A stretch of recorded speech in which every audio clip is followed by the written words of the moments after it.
ആസാദിലെ ചിക്കനും സിംലയിലെ ഐസ്ക്രീമും. ഒരു നേരം മാത്രം മീനും ബാക്കി നേരങ്ങളിൽ പച്ചക്കറി കഴിച്ചുമായിരുന്നു ഞാൻ വളർന്നത്. അമ്മുമ്മ ഒരു സ്ട്രിക്റ്റ് വെജിറ്റേറിയനായിരുന്നു. മീനും മുട്ടയും ഇറച്ചിയൊന്നും കഴിക്കില്ല എന്ന് മാത്രമല്ല, അവ എടുത്ത പ്ലേറ്റ് പോലും തൊടില്ലായിരുന്നു. മറ്റുള്ളവരെല്ലാം എന്നെപ്പോലെ തന്നെ ഇറച്ചിയും മീനുമെല്ലാം കഴിക്കുന്നവരായിരുന്നു. കാലത്തെ എണീറ്റ് പല്ല് തേച്ചാൽ ഉടനെ അമ്മ ഓരോ മുട്ടയും ഒരീർക്കിലും ഒരു പ്ലേറ്റിൽ കുരുമുളക് പൊടിയും എനിക്കും അനിയത്തിക്കും തരും. മുട്ട 2 പ്രാവശ്യം നിലത്ത് പതുക്കെ മുട്ടിച്ച് പൊട്ടിയ തൊലിയെടുത്ത് കളയാൻ അച്ഛൻ ഞങ്ങൾക്ക് പരിശീലനം തന്നിട്ടുണ്ടായിരുന്നു. 5 വർഷം മുൻപ് ഈ പരിപാടി തുടങ്ങിയ ആളെന്ന നിലയിൽ ഞാനായിരുന്നു മുട്ട പൊട്ടാതെ തൊലി കളയാൻ വിദഗ്ധൻ. അനിയത്തി മിക്കവാറും അവസരങ്ങളിൽ ശക്തിയായി തട്ടി മുട്ട പൊട്ടിക്കുകയും ഉറക്കെ കരഞ്ഞ് രണ്ടാമതൊരു മുട്ട വാങ്ങിക്കുകയും ചെയ്യുമായിരുന്നു. തോടുപൊട്ടിയ മുട്ട ഒന്ന് വലിച്ചു കുടിച്ച ശേഷം കുരുമുളക് പൊടി അകത്തേക്കിട്ട് ആ ഈർക്കിൽ കൊണ്ട് മിക്സ് ചെയ്യും. എന്നിട്ടൊറ്റ വലിയാണ്. ഇപ്പോഴും ആ മുട്ടയുടെ രുചി നാവിൻതുമ്പിലുണ്ട്. ഞായറാഴ്ച ഒഴികെയുള്ള ദിവസങ്ങളിൽ കാലത്ത് 8 മണിയാവുമ്പോൾ റോസി എന്നു പേരുള്ള ഒരു മീൻകാരി തലയിൽ വെച്ച കുട്ട സമർത്ഥമായി ബാലൻസ് ചെയ്ത് അതിവേഗത്തിൽ നടന്ന് വീടിന് മുന്നിൽ വന്ന് നിന്ന് മീനേ എന്ന് നീട്ടി വിളിക്കും. അത് കേട്ടപാടെ ഞാനും അനിയത്തിയും വീട്ടിൽ കാലാകാലങ്ങളിൽ വളർത്തിയിരുന്ന പൂച്ചകളും മുറ്റത്തേക്ക് ഓടുകയും പിറകെ അമ്മ ഒരു പാത്രവുമായി വരികയും ചെയ്യും. ഞങ്ങൾക്ക് ആ കുട്ടയ്ക്കകത്ത് വിതറിയ മണ്ണിനു മുകളിൽ വിഹരിക്കുന്ന വിവിധതരം മീനുകൾ കാണാൻ വലിയ ഇഷ്ടമായിരുന്നു. വാള, അയല തുടങ്ങിയ മീനുകൾ കാണുക മാത്രമേ നടക്കാറുള്ളൂ. മിക്കവാറും അവസരങ്ങളിൽ കുട്ടയുടെ മൂലയിൽ ഒളിച്ചിരിക്കുന്ന നെത്തോലി എന്ന മീനിനാകും ഞങ്ങളുടെ പാത്രത്തിൽ കയറാനുള്ള ഭാഗ്യമുണ്ടാവുക. അച്ഛനിഷ്ടമുള്ള മീനെന്ന പരിഗണനയിലാണ് അമ്മ നെത്തോലി വാങ്ങിച്ചുകൊണ്ടിരുന്നത്. എനിക്കാണെങ്കിൽ ആ മീൻ കാണുമ്പോൾ വാലുപോയ പല്ലിയുടെ ഓർമ്മയാണ് വന്നിരുന്നത്. അപൂർവം അവസരങ്ങൾ അച്ഛൻ സ്ഥലത്തില്ലാത്തപ്പോൾ എന്റെ നിർബന്ധത്തിന് വഴങ്ങി വാളയോ നവര എന്ന ചുവന്ന മീനോ അമ്മ വാങ്ങിക്കുമായിരുന്നു. മിക്കവാറും ഞായറാഴ്ചകളിൽ ഞാനും അച്ഛനും കൂടി ഇറച്ചി വാങ്ങിക്കാൻ പോവാറുണ്ടായിരുന്നു. കൈതമുക്ക് എന്ന സ്ഥലത്താണ് ഇറച്ചിക്കടയുള്ളത്. സ്ഥിരമായി പോവാറുണ്ടായിരുന്ന കടയിലെ മുതലാളി അച്ഛനെ കാണുമ്പോഴേ 1 കിലോ ആട്ടിറച്ചി മുറിച്ച് കുറേ എല്ലൊക്കെ ഇട്ട് ഒരു വലിയ ഇലയിൽ പൊതിഞ്ഞു തരും. പിന്നെ കുറേ വേസ്റ്റ് മറ്റൊരിലയിലും. അത് നമ്മുടെ കടിയം പട്ടിക്കാണ്. ആഴ്ചയിലൊരിക്കൽ എന്റെ തുടയിൽ നിന്നും എടുക്കുന്ന ഇറച്ചിക്ക് പുറമേ ഇതും കടിയന് പതിവായി കിട്ടാറുണ്ടായിരുന്നു. സ്ഥിരം ഒരേ രീതിയിൽ കുറേ ഉരുളക്കിഴങ്ങുമിട്ടാണ് അമ്മ ഇറച്ചി വയ്ക്കാറുള്ളത്. അച്ഛൻ ഇറച്ചിയുടെ ചാറൊഴിച്ചാണ് അന്ന് ഊണ് കഴിക്കുന്നത്. ഞാനാണെങ്കിൽ കഷ്ണം മാത്രമേ കഴിക്കാറുള്ളൂ. ഒരു ദിവസം ഇറച്ചി വാങ്ങിക്കാൻ അച്ഛനോടൊപ്പം പോയ ഞാൻ ഒരു ഞെട്ടിക്കുന്ന കാഴ്ച കണ്ടു. കടയുടെ മൂലയിൽ ഒരു ആടിന്റെ തല എന്നെ തന്നെ നോക്കിക്കൊണ്ടിരിക്കുന്നു. എനിക്ക് ശരിക്കും കരച്ചിലാണ് വന്നത്. എന്റെ മുഖഭാവം മാറുന്നത് കണ്ട അച്ഛൻ ആ തല ഉണ്ടാക്കി വച്ചിരിക്കുകയാണെന്നും യഥാർത്ഥമല്ലെന്നും മറ്റും പറഞ്ഞെങ്കിലും ഞാൻ ഉടനെ തന്നെ അച്ഛനെ നിർബന്ധിച്ച് വീട്ടിലേക്ക് കൊണ്ടുപോയി. അതിനുശേഷം കുറേ കാലത്തേക്ക് ഭയന്ന് ഞാൻ ഇറച്ചി വാങ്ങാൻ പോവാറില്ലായിരുന്നു. ചിക്കൻ എന്നൊരു വസ്തു ആ സമയത്ത് വീട്ടിൽ വാങ്ങിക്കാറോ കറിവയ്ക്കാറോ ഇല്ലായിരുന്നു. അച്ഛൻ്റെ ഏതോ ഒരു സുഹൃത്തിൻ്റെ വീട്ടിൽ പോയപ്പോൾ അവിടുത്തെ ഉമ്മയാണ് എന്നോട് പറഞ്ഞത് ഇന്ന് കോഴിക്കറി വയ്ക്കാമെന്ന്. നോക്കിയപ്പോൾ മുറ്റത്ത് വായി നോക്കി നിന്ന 2 പാവം പൂവൻ കോഴികളെ അവിടുത്തെ ജോലിക്കാരൻ ഓടിച്ചിട്ട് പിടിക്കുന്നു. എന്നിട്ട് 2നെയും ഒരു കൂടയ്ക്കുള്ളിലിട്ട് മൂടിവച്ചു. കുറച്ചു കഴിഞ്ഞപ്പോൾ കൊല്ലാനാണത്രേ പ്ലാൻ. ഞാനും അനിയത്തിയും ആ ഉമ്മയുടെ പിറകെ നടന്നു പറഞ്ഞു ആ കോഴികളെ കൊല്ലരുത് എന്നും വേണ്ടെങ്കിൽ ഞങ്ങൾ വീട്ടിൽ കൊണ്ടുപോയി വളർത്തിക്കോളാമെന്നും. ആ വീട്ടിലെ എല്ലാവരും അത് ചിരിച്ചു തള്ളി. ഞാൻ നോക്കിയപ്പോൾ അമ്മയും അച്ഛനും പോലും എന്തോ വലിയ തമാശ കേട്ടതുപോലെ നിന്ന് ചിരിക്കുന്നു. അന്നുച്ചയ്ക്ക് ഞാൻ കോഴിക്കറി കഴിച്ചില്ല എന്നാണ് എൻ്റെ ഓർമ്മ. വർഷങ്ങൾക്ക് ശേഷം ഒരു ദിവസം കണ്ടപ്പോഴും ആ പഴയ സംഭവം പറഞ്ഞ് ആ ഉമ്മ എന്നെ കളിയാക്കി. കോഴിയിറച്ചി ആദ്യമായി വാങ്ങിക്കാൻ ഞാനും അച്ഛനും പോയത് ഒരു ദിവസം വൈകിട്ടായിരുന്നു. സ്ഥിരം ഇറച്ചിക്കട പ്രതീക്ഷിച്ചു പോയ ഞാൻ കട കണ്ട് അമ്പരന്ന് പോയി. ഇതാണ് കോൾഡ് സ്റ്റോറേജ് എന്ന് അച്ഛൻ പറഞ്ഞു. ചിക്കൻ എന്ന് അച്ഛൻ പറഞ്ഞപ്പോൾ ഒരാൾ ഒരു ഫ്രിഡ്ജ് തുറന്ന് ഒരു പ്ലാസ്റ്റിക് കവറെടുത്ത് മേശപ്പുറത്തിട്ടു. ഒരു കല്ല് വീഴുന്ന ശബ്ദമായിരുന്നു അതിന്.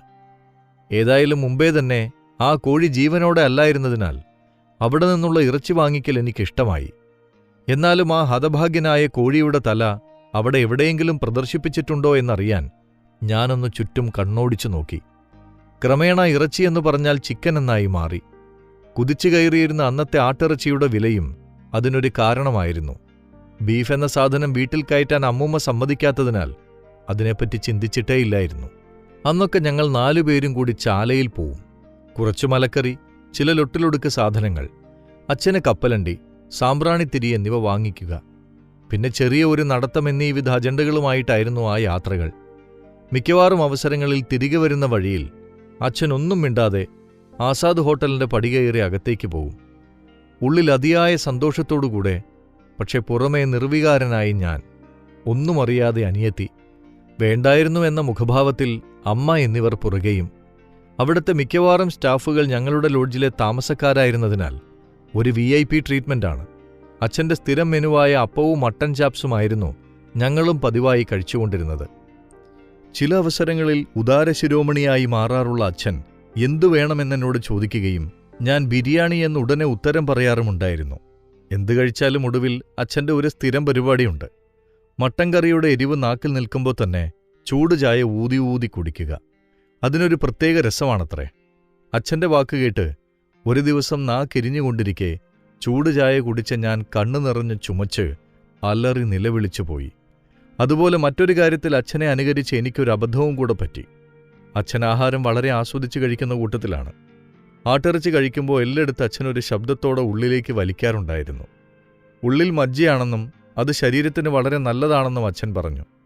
അത് കേട്ട പാടെ കയ്യിൽ കിട്ടിയ ഒരു തടിയൻ എല്ലെടുത്ത് ഞാനും അകത്തേക്ക് ആഞ്ഞു വലിച്ചു. എന്തോ ഒരു സാധനം വേഗത്തിൽ അകത്തേക്ക് പോയി തൊണ്ടയിൽ കുടുങ്ങി. ഞാൻ കുറേ നേരം ചക്രശ്വാസം വലിച്ചു. പിന്നെ തലയിൽ കിട്ടിയ അച്ഛൻ്റെ 2 ഇടിയും കുറേ വെള്ളം കുടിയുമാണെന്നെന്നെ രക്ഷപ്പെടുത്തിയത്. സ്വാദുള്ള മറ്റൊന്ന് നാവിൻതുമ്പിൽ നിൽക്കുന്നത് സൗരാഷ്ട്ര ഹോം എന്ന ഹോട്ടലിനെ പറ്റിയാണ്. അവിടെ ചൂടുപൂരിയും 3-4 തരം കറിയും പപ്പടവും എല്ലാം കൂടെ പ്ലേറ്റിൽ വെച്ച് തരും. സവാള മുറിച്ച് മുളക് പൊടി വിതറിയതും എല്ലാം കൂടെ നല്ല സ്വാദാണ് ആ പൂരിക്ക്. അത് കഴിച്ചു കഴിഞ്ഞ ഉടനെ മസാല ടീ എന്നൊരു പ്രത്യേക രുചിയുള്ള ചായയും കിട്ടും. നല്ല തിരക്കായിരുന്നതിനാൽ സ്ഥിരമായി കുറേ നേരം കാത്തുനിന്നാലേ സീറ്റ് കിട്ടുമായിരുന്നുള്ളൂ. ഇപ്പോഴും ആ ഹോട്ടൽ ആ സ്ഥലത്ത് തന്നെയുണ്ട്. ഇപ്പോൾ എല്ലാ കുട്ടികളും പലതരം ഐസ്ക്രീമൊക്കെ എന്നും വാങ്ങിക്കുന്നത് കാണുമ്പോൾ ഞാൻ എൻ്റെ കുട്ടിക്കാലം ഓർക്കാറുണ്ട്. അന്നൊക്കെ സൈക്കിളിൽ ഒരാൾ ഒരു തടിപ്പെട്ടിയും വെച്ച് മണിയടിച്ചുകൊണ്ട് വീടിന് മുന്നിലൂടെ പോവാറുണ്ടായിരുന്നു. ആ മണി കേട്ട് ഗോപി, കുമാർ എന്നിവരെല്ലാം വെളിയിൽ വന്ന് 5 പൈസയും 10 പൈസയും കൊടുത്ത് ഐസ്റ്റിക് എന്നു പേരുള്ള ഒരു സാധനം വാങ്ങിച്ച് തിന്നാറുണ്ടായിരുന്നു. ഞാനും അനിയത്തിയും അത് കണ്ട് അസൂയയുടെ മതിലിനു മുകളിലൂടെ നോക്കിക്കൊണ്ട് നിൽക്കും. അത് ഓടയിലെ വെള്ളത്തിൽ നിന്നാണ് ഉണ്ടാക്കുന്നതെന്നും ഒരു കാരണവശാലും അത് കഴിക്കരുതെന്നും അമ്മൂമ്മ പറഞ്ഞിട്ടുണ്ടായിരുന്നു. നല്ല വെള്ളം പൈപ്പിൽ കിട്ടുമ്പോൾ ഓടയെന്ന് വെള്ളം എടുത്ത് ഐസ്ക്രീം ഉണ്ടാക്കാൻ അയാൾക്ക് നമ്മളോട് വല്ല ശത്രുതയുണ്ടോ എന്ന് ഞാൻ അമ്മൂമ്മയോട് ചോദിച്ചെങ്കിലും അമ്മൂമ്മ അത് കേട്ടതായി ഭാവിച്ചില്ല. ഒരു ദിവസം അമ്മൂമ്മയുടെ ഒരു ബന്ധു, വിജയൻ ചേച്ചി, വീട്ടിലുള്ള അവസരത്തിൽ ഐസ്റ്റിക്കുകാരൻ്റെ മണിയടി കേട്ട എൻ്റെയും അനിയത്തിയുടെയും മുഖം വാടുന്നത് ചേച്ചി ശ്രദ്ധിച്ചു. എന്താണ് കാര്യമെന്ന് ചോദിച്ചപ്പോൾ ഞാൻ കാര്യം പറഞ്ഞു. അപ്പോൾ ആ ചേച്ചി പേഴ്സിൽ നിന്ന് 50 പൈസ എടുത്തു തന്നിട്ട് പറഞ്ഞു, പോയി ഐസ്റ്റിക്ക് വാങ്ങിച്ചോളാൻ. ഞാൻ നേരെ അയാളുടെ അടുത്ത് നിന്ന് 25 പൈസയുടെ സേമിയയുള്ള ഐസ്റ്റിക്ക് വാങ്ങിച്ചു. ഐസ്റ്റിക്കുകൾക്കിടയിൽ ഉന്നതകുലജാതനായ അവനെ നുണഞ്ഞുകൊണ്ട് ഞാനും അനിയത്തിയും നിന്നപ്പോൾ 5 പൈസയുടെ സാദാ ഐസ്റ്റിക്കും പിടിച്ച് ഗോപിയും കുമാറും ഞങ്ങൾ അസൂയയോടെ നോക്കുന്നത് കണ്ടു. ഞങ്ങൾ അത് കഴിക്കുന്നത് കണ്ട് ഓടി വന്ന അമ്മൂമ്മ ഉടനെ ഞങ്ങൾക്ക് വയറുവേദന പിടിവിടുമെന്ന് പ്രവചനം നടത്തിയെങ്കിലും ഒന്നും സംഭവിച്ചില്ല. ഐസ്ക്രീം കഴിക്കാൻ അച്ഛൻ ഞങ്ങളെ ഇടയ്ക്ക് കൊണ്ടുപോവാറുണ്ടായിരുന്നു. സിംല എന്നു പേരോടുകൂടിയ ഒരു ഹോട്ടലായിരുന്നു അന്ന് ഐസ്ക്രീം കിട്ടുന്ന ഏറ്റവും നല്ല സ്ഥലം. ജോയ് ഐസ്ക്രീം, വാനില ഫ്ലേവർ, വെള്ളയിൽ നീലവര അല്ലെങ്കിൽ ചുവന്ന വരയുള്ള കപ്പ്, ഇതുമാത്രമായിരുന്നു ഞങ്ങളുടെ ചോയ്സ്. ചിലപ്പോൾ സ്റ്റാച്യു ഭാഗത്തേക്ക് നടക്കാൻ പോകുന്ന വഴി അപ്രതീക്ഷിതമായി അച്ഛൻ സിംലയ്ക്കകത്തേക്ക് കയറും. അപ്പോഴുണ്ടാകുന്ന ആ ത്രിൽ, ഉള്ളിലുണ്ടാകുന്ന ആ സന്തോഷം ഇന്ന് 3 നേരവും ഐസ്ക്രീം കഴിക്കുന്ന എൻ്റെ മക്കൾക്ക് ഒരു കാരണവശാലും ഉണ്ടാവില്ല എന്നുറപ്പാണ്. അങ്ങനെ സിംല ഐസ്ക്രീം നുണഞ്ഞിറക്കിയ കുറേ വർഷങ്ങൾക്കൊടുവിൽ പത്രത്തിലൊരു വാർത്ത വന്നു. ഐസ്ക്രീമിൽ ബ്ലോട്ടിംഗ് പേപ്പർ അരച്ചു ചേർത്തതിന് സിംല ഹോട്ടൽ കോർപ്പറേഷൻ അടച്ചുപൂട്ടിയെന്ന്. അതോടെ ഐസ്ക്രീം തീറ്റ കുറച്ചു കാലത്തേക്ക് നിന്നു. ജോലിക്കും മറ്റുമായി പിന്നീട് പല സ്ഥലങ്ങളിലും പോയി പലതരത്തിലുള്ള ആഹാരങ്ങൾ കഴിച്ചിട്ടുണ്ടെങ്കിലും ഇന്നും ആഗ്രഹം ബാക്കി നിൽക്കുന്നത് ഒരു കള്ളുഷാപ്പിൽ കയറി താറാവ്, ഞണ്ട്, കപ്പ, മീൻതോരൻ ഇതെല്ലാം കഴിക്കുക എന്നുള്ളതാണ്. എന്തുകൊണ്ടോ അതുമാത്രം ഇതുവരെ നടന്നിട്ടില്ല. ഒരു സംഭവം കൂടെ പറഞ്ഞ് ഈ അധ്യായം അവസാനിപ്പിച്ചേക്കാം. നടരാജൻ സാറിൻ്റെ ട്യൂഷൻ നിന്നുപോയതിനു ശേഷം ഞാൻ പഴവങ്ങാടിയിലുള്ള ഒരു നമ്പൂതിരി സാറിൻ്റെ വീട്ടിലാണ് ട്യൂഷന് പോയിക്കൊണ്ടിരുന്നത്. 1-2 പേരല്ല, 6 പേരാണ് ചെട്ടികുളങ്ങര ഭാഗത്ത് നിന്ന് അവിടെ ട്യൂഷന് പോയിക്കൊണ്ടിരുന്നത്. പോകുന്ന വഴിയിൽ ഒരു ചെറിയ ഹോട്ടലുണ്ട്. ഹോട്ടലെന്ന് പറയാൻ മാത്രം ഒന്നുമില്ല, ഒരു ചെറിയ മുറി. 4 ബെഞ്ചും മേശയും മാത്രമേ ഉള്ളൂ അവിടെ ഫർണിച്ചറായിട്ട്. ഒരു അമ്മാവനും അമ്മായിയായിരുന്നു ആ കട നടത്തിയിരുന്നത്. നല്ല ദോശയും കല്ലിലരച്ച ചമ്മന്തിയും ചൂടുഴുന്നുവടയുമായിരുന്നു അവിടുത്തെ സ്ഥിരം വിഭവങ്ങൾ. ദൂരെ വരുമ്പോഴേ ആ മണം മൂക്കിലടിച്ചു കയറും. നിത്യവും ട്യൂഷന് വരുമ്പോഴും പോവുമ്പോഴും ഞങ്ങൾ ആ കടയുടെ മുമ്പിൽ 1 മിനിറ്റ് ദോശയും ഉഴുന്നുവടയും കഴിക്കുന്നവരെ നോക്കി നിൽക്കുമായിരുന്നു. കണ്ടുകണ്ട് വായിലൊരു കപ്പലോടിക്കാനുള്ള വെള്ളവുമായി ഞങ്ങൾ പതുക്കെ സ്ഥലം വിടും. ട്യൂഷൻ ക്ലാസ് അവസാനിക്കുന്നതിന് മുമ്പ് ഒരു ദിവസം അവിടെ നിന്ന് ദോശ തിന്നണമെന്ന് ഞങ്ങൾ മനസ്സിൽ പ്ലാൻ ചെയ്തു. ക്ലാസ് തീരുന്നതിന് ഏകദേശം ഒരാഴ്ച മുമ്പുള്ള ഒരു ശനിയാഴ്ച വൈകിട്ട് ദോശയും വടയും കഴിക്കാൻ തീരുമാനമായി. ഹോട്ടലിൽ തനിയെ പോകുന്ന കാര്യം വീട്ടിൽ പറഞ്ഞാൽ അനുവാദം കിട്ടില്ല എന്നുള്ളതുകൊണ്ട് വേറെ എന്തോ കള്ളം പറഞ്ഞാണ് അമ്മൂമ്മയുടെ പക്കൽ നിന്നും 2 രൂപയും വാങ്ങി ഞാൻ അന്ന് പുറപ്പെട്ടത്. അന്ന് ക്ലാസ്സിലിരുന്നപ്പോൾ ഞങ്ങളുടെ മനസ്സിൽ മുഴുവൻ നമ്പൂതിരി സാർ ബോർഡിൽ എഴുതിയിട്ട ഫോർമുല അല്ലായിരുന്നു. പകരം നല്ല മുരിഞ്ഞ ദോശയും ചുവന്നു തുടുത്ത ഉഴുന്നുവടയുമായിരുന്നു. ക്ലാസ് വിട്ടതും ഞങ്ങൾ ഒറ്റ ഓട്ടം വെച്ചു കൊടുത്തു ഹോട്ടലിലേക്ക്. അവിടെ എത്തിയപ്പോൾ ഭാഗ്യം, ഞങ്ങൾക്കിരിക്കാനുള്ള സ്ഥലം കൃത്യമായി ഒഴിവുണ്ട്. കടയിലെ അമ്മാവൻ്റെയും ഭാര്യയുടെയും മുഖം സന്തോഷം കൊണ്ട് വിടർന്നു. അതിനു മുമ്പ് പല പ്രാവശ്യം ഞങ്ങൾ കടയുടെ വെളിയിൽ നിന്ന് ദോശ കഴിക്കുന്നവരെയും നോക്കി നിൽക്കുന്നത് അവർ കണ്ടിട്ടുണ്ട്. അമ്മാവൻ ഞങ്ങളെ സ്നേഹപൂർവ്വം ഒരു മേശയ്ക്ക് മുമ്പിലിരുത്തി തോർത്തുകൊണ്ട് മേശ തുടച്ച ശേഷം കഴിക്കാൻ എന്തു വേണമെന്ന് ചോദിച്ചു. ദോശ ഉഴുന്നുവടയെന്ന് ഉത്തരം പറയാൻ ആർക്കും ആലോചിക്കേണ്ടി വന്നില്ല. അമ്മാവൻ അകത്തേക്ക് പോയപ്പോൾ ഞങ്ങൾ വിലയെഴുതിയ ബോർഡിലേക്ക് നോക്കി. ദോശ 35 പൈസ, വട 25 പൈസയും. എല്ലാവരും പോക്കറ്റിലെ പൈസ എടുത്ത് എണ്ണി നോക്കുന്നത് കണ്ട് ഞാനും ഷർട്ടിൻ്റെ പോക്കറ്റിൽ കൈയിട്ടു. എൻ്റെ കണ്ണിൽ പെട്ടെന്ന് ഇരുട്ട് കയറി. അമ്മൂമ്മയോട് കള്ളം പറഞ്ഞ് വാങ്ങിച്ച 2 രൂപ തുട്ട് അവിടെ കാണുന്നില്ല. ഞാൻ എണീറ്റ് നിന്ന് നിക്കറിൻ്റെ പോക്കറ്റിലും കൈയിട്ട് നോക്കി. അവിടെയുമില്ല. ഓടി വന്ന വഴിയിൽ എവിടെയോ വീണുപോയതാണെന്നുറപ്പാണ്. കരയാറായ മുഖത്തോടെ ഞാൻ മറ്റുള്ളവരെ നോക്കി. എല്ലാവരും ദോശ വരുന്നതും കാത്തകത്തേക്ക് നോക്കിയിരിക്കുന്നു. കൃത്യമായി 3 ദോശയ്ക്കും 1 വടയ്ക്കുമുള്ള പൈസ എല്ലാവരുടെയും കയ്യിലുണ്ട്. എൻ്റെ പൈസ കളഞ്ഞുപോയി എന്നറിഞ്ഞിട്ടും ഒരു ദയനീയഭാവം കാണിച്ചു എന്നല്ലാതെ ആരും തീറ്റ പരിപാടി ഉപേക്ഷിക്കുന്ന മട്ടില്ല. എന്തു ചെയ്യണമെന്നറിയാതെ ഒരു 2 മിനിറ്റ് കൂടെ അവിടെ നിന്ന ശേഷം നിറഞ്ഞ കണ്ണുമായി ഞാൻ പതുക്കെ പുറത്തേക്കിറങ്ങി. അകത്തുനിന്നും അമ്മാവനും ഭാര്യയും 6 പ്ലേറ്റുകളിൽ ദോശയും വടയുമായി വരുന്നു. ഞാൻ പിന്നെ അത് കാണാൻ നിന്നില്ല. ഏകദേശം ഒരു 20 അടി നടന്നു കാണും. ആരോ എൻ്റെ തോളിൽ തട്ടിയപ്പോൾ ഞാൻ നിന്നു. നോക്കിയപ്പോൾ നമ്മുടെ കടയിലെ അമ്മാവനാണ്.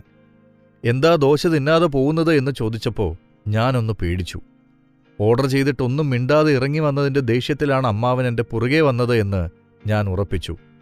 പൈസ കളഞ്ഞുപോയി എന്നും ഇനി ഒരു ദിവസം വരാമെന്നുമൊക്കെ ഞാൻ ഇടറുന്ന ശബ്ദത്തിൽ അമ്മാവനോട് പറഞ്ഞു. പെട്ടെന്ന് അമ്മാവൻ എന്നെ ചേർത്ത് പിടിച്ചു. മോനെ, പൈസ ഇനി ഒരു ദിവസം തന്നാ മതിയെന്നും ഇപ്പോൾ വന്ന് ദോശ കഴിച്ചേ പറ്റൂ എന്നും പറഞ്ഞ് എന്നെ തിരികെ കടയിലേക്ക് കൊണ്ടുപോയി. ഞാൻ അത്ഭുതത്തോടെ അവിടെ ചെന്നപ്പോൾ അമ്മായിയും ചിരിച്ചുകൊണ്ട് ഇറങ്ങി വന്ന് എന്നെ അകത്തേക്ക് വിളിച്ചു. എൻ്റെ കൂടെ വന്ന 5 എണ്ണവും ദോശയുടെയും വടയിലും മുമ്പിൽ അത് കഴിക്കാതെ വായിൽ നിന്ന് വെള്ളവും ഒലിപ്പിച്ച് എന്നെയും നോക്കിയിരിക്കുന്നു. ആ അമ്മായി പറഞ്ഞത്രേ, ഞാൻ കൂടെ വന്നിട്ട് കഴിച്ചാൽ മതിയെന്ന്. അങ്ങനെ നിറഞ്ഞ കണ്ണുകളോടെയും മനസ്സു നിറഞ്ഞ സന്തോഷത്തോടെയും ഞാൻ ആ ദോശയും വടയും കഴിച്ചു.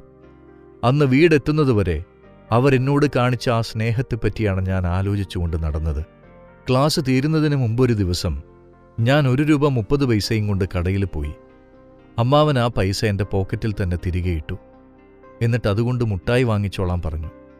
കുറച്ച് ദിവസങ്ങൾക്ക് ശേഷം ട്യൂഷൻ അവസാനിച്ചു. പിന്നെ അപൂർവമായേ ഞാൻ ആ വഴി പോയിട്ടുള്ളൂ. വർഷങ്ങൾക്ക് ശേഷം ജോലിയിൽ പ്രവേശിച്ചു കഴിഞ്ഞ് ഒരു ദിവസം ഞാൻ ലീവിൽ വന്നപ്പോൾ തകരപ്പറമ്പിൽ ഒരു CD വാങ്ങാൻ പോയി. CD കടയിലെ തിരക്ക് കുറയട്ടെ എന്ന് കരുതി ഞാൻ പതുക്കെ നടന്നു. നേരം സന്ധ്യ മയങ്ങി തുടങ്ങിയിരുന്നു. നടന്നു ഞാൻ എത്തിയത് ആ പഴയ അമ്മാവൻ്റെ ദോശക്കടയുടെ മുമ്പിലാണ്. ആ കടയും അതിൻ്റെ കൂടെ ഉണ്ടായിരുന്ന പെട്ടിക്കടയും ഒന്നും കാണാനില്ല. റോഡ് വീതി കൂട്ടിയപ്പോൾ അതെല്ലാം പൊളിച്ചു കളഞ്ഞിരുന്നു. ആ കടയുടെ പിറകിൽ അമ്മാവനും അമ്മായിയും താമസിച്ചിരുന്ന ഒറ്റമുറിയുള്ള വീട് അവിടെ തന്നെയുണ്ട്. ഞാൻ പതുക്കെ അതിനു മുമ്പിലേക്ക് പോയി. ചെറിയ വെളിച്ചത്തിൽ അതിനു മുമ്പിൽ ചടഞ്ഞുകൂടിയിരിക്കുന്ന രൂപം ആ അമ്മാവനാണെന്ന് ഞാൻ തിരിച്ചറിഞ്ഞു. അകത്ത് കട്ടിലിൽ ചുരുണ്ടുകൂടിക്കിടക്കുന്ന രൂപം അമ്മായിയാണെന്നും ഞാൻ ഊഹിച്ചു. അവരെ കണ്ടിട്ട് നീണ്ട 15 വർഷങ്ങൾ കഴിഞ്ഞിരിക്കുന്നു. പണ്ട് ചുറുചുറുക്കോടെ ദോശ ഉണ്ടാക്കുകയും ഓടിവന്നത് വിളമ്പുകയും ചെയ്യുന്ന അമ്മാവനെയും അമ്മായിയെയും ഞാൻ ഒരു നിമിഷം ഓർത്തുപോയി. രണ്ടുപേർക്കും ഏകദേശം 80 വയസ്സോളമായി കാണും. അമ്മാവനിപ്പോൾ ആരെയും ഓർമ്മയില്ല എന്നും അയൽക്കാരുടെയൊക്കെ സഹായത്തോടെയാണ് കഴിയുന്നത് എന്നും എന്നെ കണ്ടപ്പോൾ അവിടേക്ക് വന്ന ഒരു ചെറുപ്പക്കാരൻ പറഞ്ഞു. അമ്മാവൻ എന്നെ കണ്ടപ്പോൾ സ്വന്തം വയറു തൊട്ട് കാണിച്ചു. വിശക്കുന്നു എന്നാണ് അതുകൊണ്ട് ഉദ്ദേശിക്കുന്നത് എന്ന് ആ ചെറുപ്പക്കാരൻ എന്നോട് പറഞ്ഞു. അടുത്തുള്ള 2-3 വീടുകളിൽ കൂലിവേലയ്ക്ക് പോകുന്ന കുറേ ആൾക്കാരാണ് താമസം. അവർ കൊടുക്കുന്ന ആഹാരമാണ് അമ്മാവൻ്റെയും അമ്മായിയുടെയും ജീവൻ നിലനിർത്തുന്നത്. ഞാൻ പതുക്കെ തിരികെ നടന്നു. നടത്തത്തിനിടയിൽ ആദ്യം കണ്ട ഒരു ഹോട്ടലിൽ കയറി 2 മസാലദോശയും വടയും പാക്ക് ചെയ്തു വാങ്ങി. തിരികെ വന്ന അമ്മാവൻ്റെ മുന്നിലും അമ്മായിയുടെ മുന്നിലും ഓരോ പൊതി ദോശ ഞാൻ തുറന്നു വെച്ചുകൊടുത്തു. രണ്ടുപേരും ആർത്തിയോടെ അത് കഴിച്ചു. അടുത്തുനിന്ന ചെറുപ്പക്കാരൻ സന്തോഷത്തോടെ അത് നോക്കി നിൽക്കുന്നത് കണ്ടു. അയാൾ ഒരു അകന്ന ബന്ധു കൂടിയാണത്രേ. പണ്ട് ഞാൻ നിറഞ്ഞ കണ്ണുകളോടെ ദോശ തിന്നുന്നത് നോക്കി നിന്ന അവരെ രണ്ടുപേരെയും ഞാനപ്പോൾ ഓർമ്മിച്ചു. കുറച്ചുനേരം അവിടെ നിന്ന ശേഷം തിരികെ പോകാൻ ഇറങ്ങിയപ്പോൾ ഞാൻ പതുക്കെ പോക്കറ്റിൽ കൈയിട്ട് നോക്കി. ആകെ 300 രൂപയുണ്ട്.